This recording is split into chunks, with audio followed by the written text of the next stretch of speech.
जलपरी ने राजकुमार से बेताल के सिर की मणि लाने को कहा और राजकुमार चल दिया। रास्ते में उसे एक बूढ़ा मिला जिसके पास एक कुतिया थी। बूढ़े ने राजकुमार से कहा, ये जानवर नहीं है, ये मेरी पत्नी है। फिर उसने अपनी कहानी सुनानी शुरू की। उसने कहा, एक दिन मैंने सुना कि मेरी दो नौकरानियां आपस में बात कर रही थीं। मेरा मालिक कितना भोला है, जब वह सो जाता है तो उसकी पत्नी न जाने कहां चली जाती है और सुबह होते ही वापस आ जाती है। मैंने यह सुना और उसी रात सोने का नाटक किया। जब आधी रात हुई तो मेरी पत्नी उठी। मैं चुपचाप उसके पीछे चल दिया। मैंने देखा कि वह एक श्मशान में जा रही है। वहाँ पहुंचकर उसने कहा, मेरे प्रिय, आप कहाँ हो? देखो मैं आ गई। तभी एक विशालकाय नरभक्षी वहाँ आया। फिर दोनों बैठकर प्रेम पूर्वक बातें करने लगे। इसके बाद उन्होंने पास ही बनी एक ताजा कब्र से एक लाश निकाली और उसे नोच नोच कर खाने लगे। मैं अपनी पत्नी का यह रूप देखकर भयभीत हो गया और चुपचाप वहाँ से वापस आकर सो गया। कुछ ही देर बाद वह भी आई और मेरे पास सो गई। मुझे ऐसी मुर्दाखोर स्त्री के साथ सोना अच्छा नहीं लग रहा था और पूरी रात मैं इसी सोच में जागता रहा।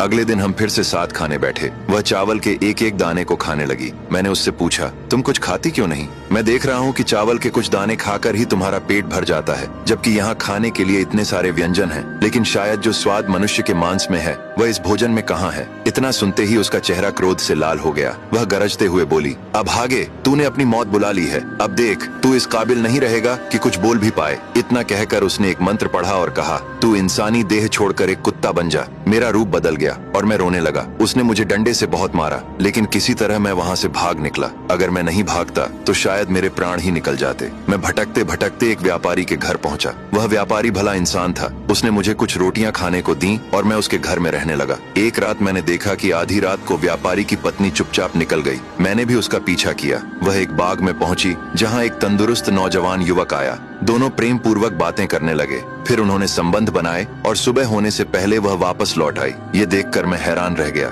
मेरा दुख तो मेरी पत्नी के कारण पहले से ही था, पर वह बेचारा व्यापारी भी मुझसे कम अभागा नहीं था। अब आगे की कहानी जानने के लिए देखिए अगला भाग।